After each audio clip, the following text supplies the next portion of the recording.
দিদি যখন আমাদের বাড়িতে আসছিল, রাস্তা দিয়ে একটা বেল গাছ পড়ে। তো আসার সময় একটা বেল পড়েছিল রাস্তায়, তো দিদি বাড়িতে নিয়ে এসেছিল বেলটা। তারপরে বলল বেলটা মাখা করো, মানে শরবত বানিও। তো দেখো মেয়ে কাল থেকেই শুরু করেছে যে মা বেলের শরবত বানাও, বেলের শরবত বানাও। আমি বললাম যে আজকে আর করবো না, কালকেই করে দেবো। তো মেয়ে প্রথমে দেখো ফাটাতে পারছিল না। আমি বললাম ঠিক আছে, তুই বেলটা ফাটা, দেখি কেমন পারিস। বেলটা কিন্তু ভালোই বড়, জানো তো। আর এখনও ভালো করে পেকে ওঠেনি, বেলটা এখনও কাঁচা কাঁচা রয়েছে। আবার ভাবলাম যদি নষ্ট হয়ে যায় ঘরে থেকে, আর মেয়েটাও বলছে যখন বারবার যে বেলটা ফাটিয়ে দাও মা, তো ফাটিয়েই দিলাম।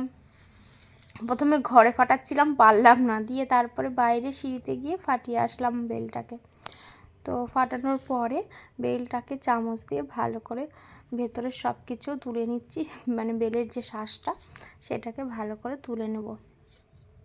আর এদিকে সোনামা তো বক বক করেই যাচ্ছে কখন খাবো, কিন্তু আমার মেয়ে কিন্তু খায় না বেলের শরবত। ও বায়না করছে যে এটা দিয়ে আমাকে আইসক্রিম বানিয়ে দাও। একবার ওকে বানিয়ে দিয়েছিলাম বেলের আইসক্রিম ফ্রিজে রেখে, তো সেই ও খেয়েছিল, ওটা মনে আছে। তো আজকে বায়না করছে যে মা আমাকে বেলের আইসক্রিম বানিয়ে দাও।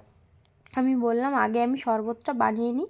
আমার শ্বশুরমশাই আবার খুব ভালোবাসে বেলের শরবত খেতে, তো বাবার জন্যই বানিয়ে রাখছি, কাল সকালে খাবে। আজকে বানিয়ে ফ্রিজে রেখে দেবো, এখন সকালবেলায় খালি পেটে খাবে এটা। তো দেখো বেলের পুরো শাঁসটা আমি বের করে নিয়েছি, আর এদিকে ভালো করে চটকে নিচ্ছি, চটকে জল দিয়ে, তারপরে একটু জল দিয়েছি ভালো করে চটকানোর জন্য, তাহলে ভালো ছিবড়াগুলো বেরিয়ে আসবে। আর বেলটা এত ভালো, কোনো দানা নেই, বেশি একটা ছিবড়া নেই, অল্প দানা আছে। বেশ ভালো করে মাখিয়ে দানাগুলোকে, মানে দানা আর ছিবড়াগুলোকে ফেলে দিয়ে তারপর চিনি দিয়ে রেখে দেবো। তো ভিডিওটা তোমাদের কেমন লাগলো জানিও।